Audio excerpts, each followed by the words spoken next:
El Moose from the Bronx, transplanted to South Florida. Who would know? Look at my garden. Here we go. This is what I've done in the last year and a half. Permaculture, Bronx style. I got grapes. I've got blackberries. I got blueberries. I got raspberries. I got all kinds of different bee attracting, butterfly attracting, pollinator attracting. Everything based on the permaculture concept. Fig trees, sage, you got grapes, Japanese plum, bananas. All my bananas have lots of bananas on them. I got 1, 2, 3, 4, 5. I got 9 different varieties of bananas. Every one of them has bananas on it. I got jabuticaba from the jungles of Brazil. I've got roses growing in here, trinets, papayas. This is a little sample of my hugelkulture experiment. Hugelkulture is from Germany, based on decomposing logs in the bottom, branches next, leaves, twigs, and then some compost on top. I got lots of sweet potatoes growing on them. I've harvested a lot. I've got carrots growing on them. I've got potatoes growing on them. Moringa, the miracle tree, born and raised in Africa. Every part of this tree is useful. These leaves can be made out of a tea. You can saute them. They kind of taste like spinach.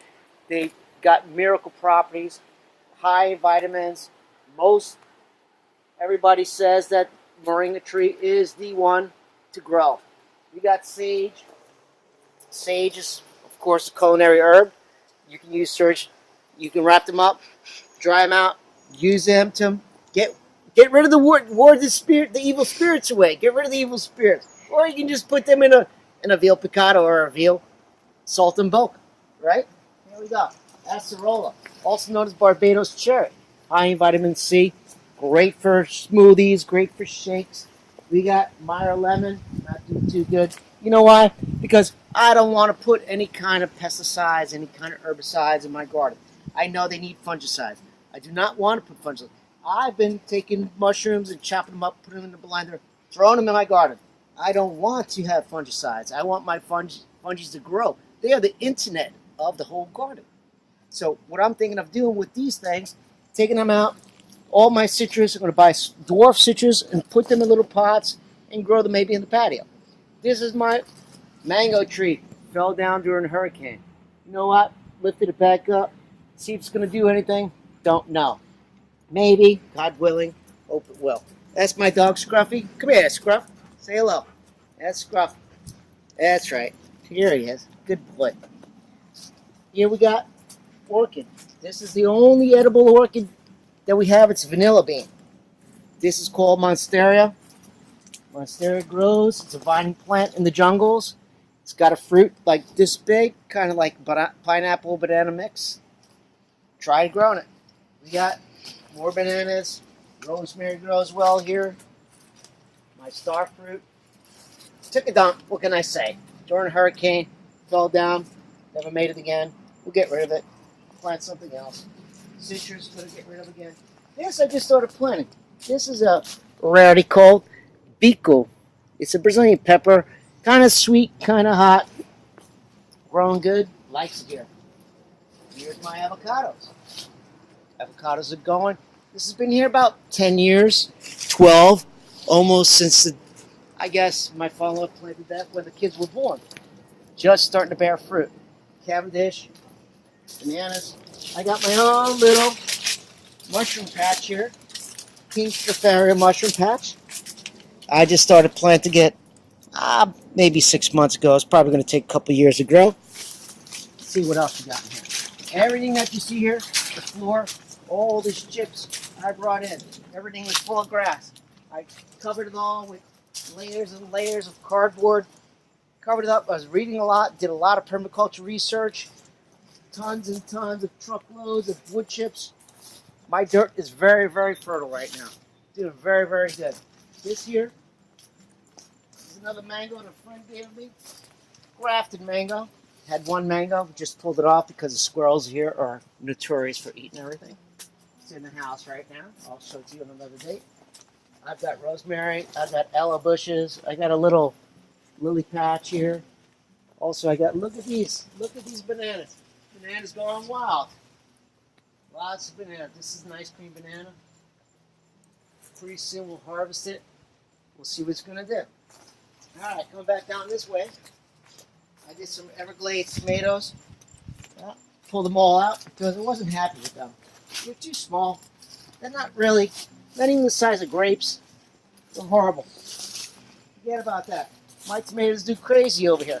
I got New Jersey tomatoes. I got Roma tomatoes. I got all kinds of tomatoes I grow. We don't eat Everglades tomatoes. Forget about that. Leave that over there. When your dirt is good, everything will grow. You got Costa Rican bananas. Look at these bananas. Look at that. Look how beautiful these bananas are. These bananas will be soon ready to eat. I got lemongrass, my lemon, sweet potatoes. I can pull them out of the ground right now if you like. We'll wait for another day for that. All right, look what else we got. Eggplant. We got peppers. We got a trophia. Trophia is an excellent tree to attract the bees. Bees, you know, as you need, pollinators. Bees and butterflies need to attract. Even though you would think that South Florida has all kinds of insects, bees and butterflies. No, bees are endangered. Let's say they're endangered. We need more insects. We need more insects in South Florida. That's why I like to plant all kinds of like companion plants, like this plant right here. We need to attract more bees and stuff. This collard greens. Collard greens grow crazy in my ground here. Pineapples, not doing so good.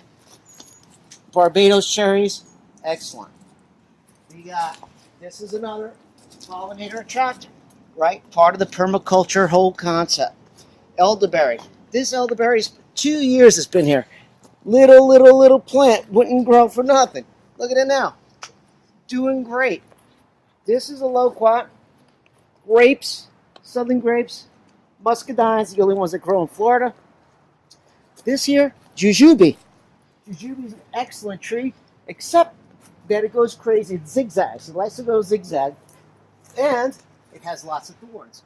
So I would suggest next time, if I had to do it, get the thornless variety. But besides that, tastes like an apple, little fruits, abundant fruits. Leave them on the tree. Tastes like gorgonzola. Unbelievable. This is a tamarind tree. Besides being a good, like, juicing fruit, the tree itself, the wood is excellent. Hardwood tree, very valuable for making furniture. This here, these are my pepper plants, my little annuals. I got passion fruit. I got more peas, sweet peas, eggplant, peppers, elderberry, loofahs. Loofahs I started growing just as a curiosity, and they just took off. Loofahs are really cool. They grow like a squash. I never knew. Then took them, peeled them, gave them to my wife. She goes, "Oh my God, that's a loofah. What did I know? A loofah." There you are. See? Strawberry. I made this little pole here. Gate fence. So I saw something kind of like it on the internet. Decided to make it myself. This is perfect for strawberries. It's a strawberry pole. This is acerola, Barbados cherry. I got an herb spiral. My herb spiral's got rosemary. It's got mint, basil, chocolate mint, spearmint, chives, green onions. What else? We got cilantro. We got culantro, nasturtiums. Right now, it's kind of like looking sad, but because it's getting hot here. This is South Florida.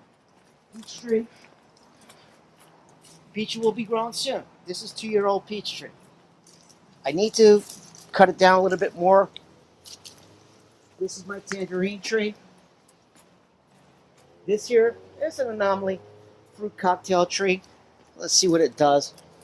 We got pomegranates, 2 varieties from Russia. This one and that one. Very, very picky. They're just starting to put some leaves out. Keep them up, basically, but they're still coming back now. Mulberry, love it. Florida, you should grow mulberries. Mulberries are awesome. Great sweet, awesome for smoothies, awesome for sorbets, for whatever you want. They are awesome. We tried being the kids, shaking the leaves, put it on a big, like, tablecloth or whatever. You know what? We got a lot of them, but it was full of spiders. Wouldn't recommend it again. I would recommend hand picking them, especially if you've got a big family. Go out there, make it a project, make it something cool. Go out there and take all those little things. Eat half, take half in. Wash them off. Great. Awesome fruit. Recommend doing that. Mulberries are awesome. This here, this is called graviola in Portuguese, soursop in English. It's a kind of a rare fruit. Leaves are purported to say they cure cancer. My wife just happened to have cancer, and you know, we are making tea from it. See if it helps or not. We'll see what happens with that.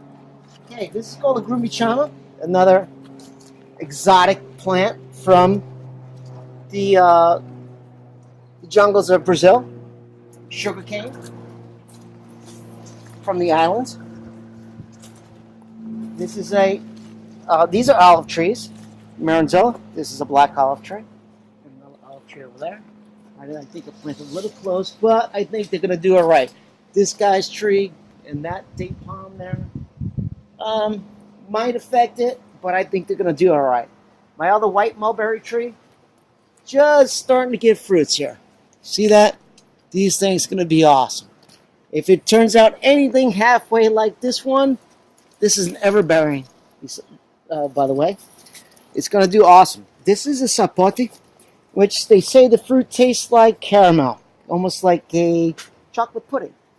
Come in here. This is a funny story. This little mound here, my hugelkulture that I was doing here, I dragged my son out to Fort Lauderdale. Got all these things. Somebody said on Craigslist they just cut down a tree. I said, you know what? I want to start my hugelkulture. So we grabbed that. Went 2-3 times. He wasn't too happy because he wanted to play his PlayStation. But we came back. We put our logs down there, laid them up. Big ones on the bottom, middle ones in the middle. Put some branches on the top. Throw some compost on top. And you know what? It's doing great. Look at this. These are potatoes, just grown out of nowhere. I'm sure in 2 years this will be awesome. This is my maracujá in Portuguese, also known as passion fruit. A friend of mine says you have to take them and do it by yourself. Take a little brush in there and to get them going. But you know what? I don't know. I think we got a lot of bees here. We got a lot of butterflies. I think they're going to do the job for us. Look at this, guys. This is awesome. This is called a dragon fruit. This is our second year with the dragon fruit. It's got 1-2 fruits on it already. This is going to turn bright, bright pink. Inside it's going to be white flesh with black seeds, really densely packed, awesome fruit. This thing, they say, it only blooms at night. That there's only certain, like bats or certain types of pollinators at night. I don't know about that, but I know that we've gotten a couple fruit from this thing last year. I hope to get more. This is more potatoes from another hugelkulture that I'm starting here. I'm very happy with. This thing is another banana just came out of nowhere. I really didn't plant this one, but it came by itself. I don't know about the fruits. They're not looking that great, but we'll see what happens with this. Here's my other third olive tree. I planted some peppers around here. I got a bell pepper that's starting right here. I'm sure I'll have a lot more. It's kind of shady in this spot right now, but the summertime, South Florida, we'll get some more. This is another guava tree. I did some plantings of this one I took off from, let's see, this one was a shrimp plant. Just another pollinator plant. Collard greens, growing like crazy. Loofahs all over the place. Another plant, the soursop plant. Unbelievable. All these plants here, elephant ears that I had grown, I just transplanted her because she was too close to the house. I think I want to make another one outside. Over here I got some more green beans, peas, all of it here. See that? These guys just were planted like 3 weeks ago. And there's plenty of them. They just grow like crazy here. Well, my problem is I don't have enough time. If you don't have enough time, it's kind of hard. But look at this. I took this old garbage can I had and made a couple holes in it, and I'm making it turn into my compost bin. See? Oh yeah, I know I got some maggots in there, but I put some lime. It's going to get rid of them. Need a little bit more brown stuff in there. It's supposed to alternate green and brown, green and brown, green and brown. But it's doing a great thing. We generate a lot. Fruit peels, vegetable peels. We eat a lot of fruit and vegetables. Why let it go to waste? That is great compost. Excellent compost. Free compost. And it's the best thing for you. This is my little station here. I'm going to make a greenhouse here because it gets the sun when it comes up. I got some papaya trees. I got some pineapples. I even got a caper plant. Look at this. This caper plant I planted in 2017. Just coming up. Just starting to come up. Fantastic. I know it doesn't like doing a lot of research on it. It doesn't like a lot of water. We're going to get into a pot. I don't think I'm going to put it in the ground. Put it into a pot with some dirt, some rocks in the bottom, a little bit of dirt. A friend gave me this one. Another guava tree. It's made from a cutting. Just an experiment. And that's about it. This is all we got. That's it for today. All right. Guys, go out there. Get the green thumbs up. And all of y'all, subscribe to the Green Team. Keep it posted. Next week, we'll do a lot more.